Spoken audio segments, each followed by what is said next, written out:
What's up? All right, I'm gonna do a couple more of these right now because I'm starting to almost run out of juice to intertwine these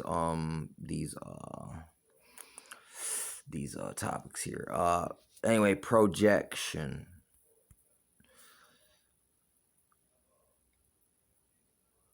Okay, an estimate or forecast of future situation trend based on a study of present ones. In a way, I mean that's fucking. This is going on as well right now. But anyway, projection is this. Okay, it's like this.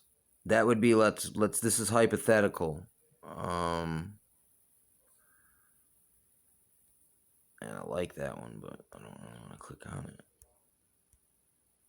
Anyway, projection would be like this. It'd be like um you I'm really concerned. I think you might need a jab because secretly this person is works for a laboratory and he knows that this thing's going to come down the road. So he's projecting what's going on inside his head into the outside world in a kind of grandiose kind of like look. Like he gets to fake as if he's a hero, but secretly not knowing that he's really the one causing these disasters, kind of like Mr. Glass.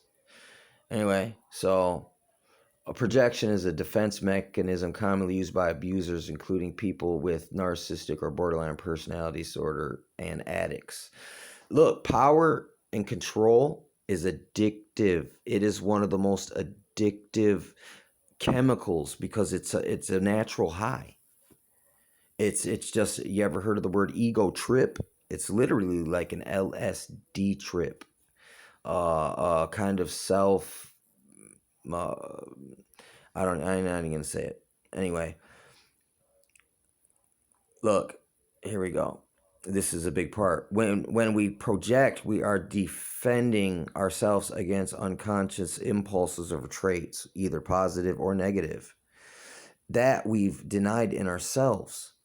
Instead, we attribute them to others, and our thoughts or feelings about someone or something are too uncomfortable to acknowledge. In our mind, we believe that the other thought or emotion originates from that other person. You know what I'm saying? And that's another thing. When someone speaks on someone else's behalf, but it's from a subjective way and not an objective way, all you're doing is speaking. It's like you're objectifying this person in a way, as which is you're treating them as a possession. And that's something that narcs like to do, and power junkies as well.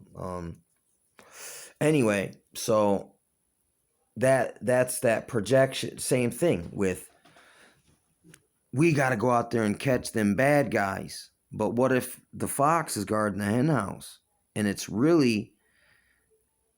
a projection? That's why you're being hyper vigilant, because really you already are attacking somebody and you're waiting for the other shoe to drop, but you just don't know when it's coming.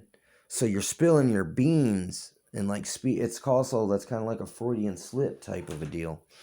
But anyway, I'm gonna try to continue on real quick with this. Let me see if I can get it.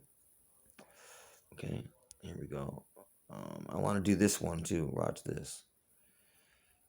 Okay, watch this. Okay, this word right here. Triangulation. The context of narcissistic abuse is the act of bringing another person or group of people into the dynamic of a relationship or interaction to belittle the victim and make the victim vie for the attention of the narcissist. And this is where this whole virtue signaling thing comes in, is that they're tricking us right now through these fake authorities to the more, maybe if you virtue signal, you'll get the attention of the narcissist or whatever person that whatever group you're trying to win over. But triangulation would be this. The expert said this is the best line of action. Or you know, so but it's like not clarifying. Well, which experts? Well, what did they say exactly? It's basically, in a way, you're using somebody else's juice or clout as a justification or as perceived authority for you to be a micromanager. Um, and once again, listen, dude, micromanagement is the covert narcissist's wet dream.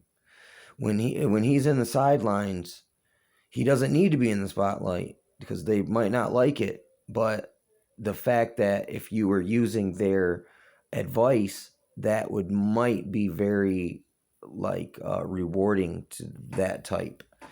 So you can see this dynamic playing out right now with the brown noser dynamic, with the I'm the cool kids, the high school mentality, arrested development.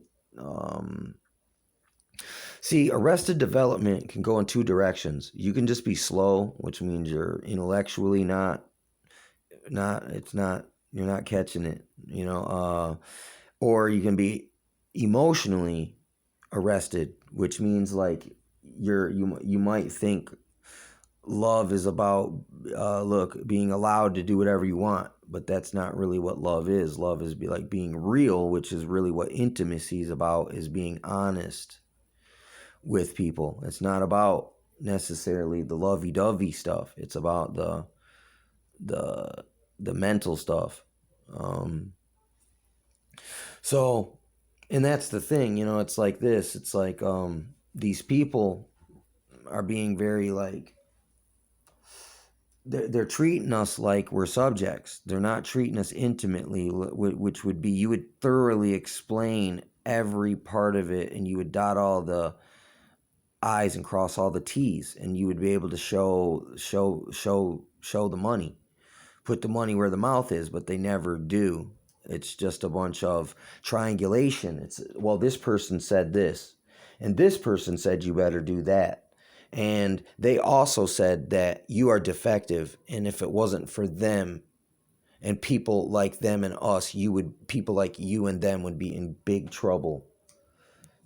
But it's like, no one, I never asked for your advice. I never asked for your help. I never asked you to be Captain Save 'em for me. Actually, I wasn't even bothered by any of this hype and this what's going on in the first place. So I mean, it's like that's another telltale sign, man, that something's going on. It's almost like, it's kind of like when you're babysitting children and one comes to tattle on the rest of the group, but you got to interrogate him too, because it's like, why are you tattling? You know what I'm saying? Is it because freaking, look, you're trying to double dip and get all the narcissistic supply of being a co-conspirator, but then at the last second, turncoat, and you get a double rush? And I mean, this stuff is very juvenile, dude. And there's a lot of arrested development, very juvenile, and actually even to sometime, man, infantile type of stuff is going on with these people. Like, and look, high school mentality, popularity contest, cool kids. It's not, leaders don't do what they're told. They just do what they know they need to do, and they don't micromanage anybody. You're just a good example. If somebody asks you, look, then that's a different story. Or if you've been appointed to be manager, like at work for a shift or something, that's a different story.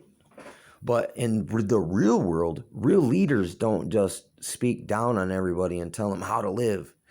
You actually are out there doing what everyone else is doing, and you're showing them alongside of them. But not this, but still, dude, that stuff can be street theater to appear to be real, but it could just be a PR stunt. So just because people seem to be hands-on don't mean they necessarily are. You know what I mean? Like, some of these experts appear to be hands-on, but they're really just actors, dude. And we can't be naive and gullible. This is and these are narcissists. Narcissists are charming. They seem to be experts, man, in everything. Or they're chameleons, and they use a kind of form of echo chambering and using the person against themselves. And that's what they're doing with us. They're trying to, that's called a psych out. Um, and there's a lot of wazzle and dazzle and shock and awe, man. Shock and awe is just like using scary and fearful sights and rumors and gossip and look half truths and blatant information to scare people into the look fight. Look, no, beyond fight or flight, you actually want them to be in a form of shell shock, which that's also I think called fawn, which because look, each time they trick us into fight or flight and we get adrenaline dropped and then they don't do anything, they're cry wolfing us, or Pavlov's ringing the bell all the time.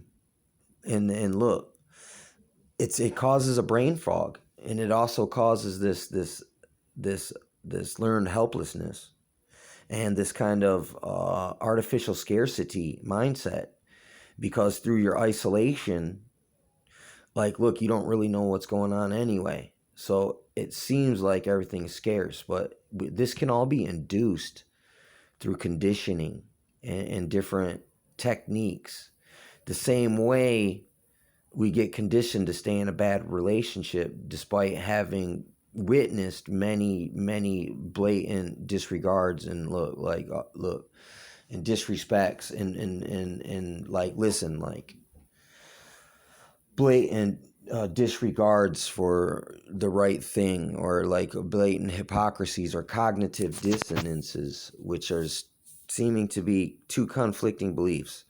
Oh, you love me to death. Well, why did you just frickin' sabotage me so bad? You know what I'm saying? And that's in them, the fact that, like, look, in a way they're in cognitive dissonance, but they're trying to trick you into agreeing with it somehow, as if you agree to it, or if they can trick you into making you not go against it somehow, it justifies them doing it. They do weird stuff like that that don't make sense, where they go in, they go in and they keep coming in, and it's like, look, and they just keep coming in, and it lets you know that there's an ulterior motive agenda, and you must have hit a nerve.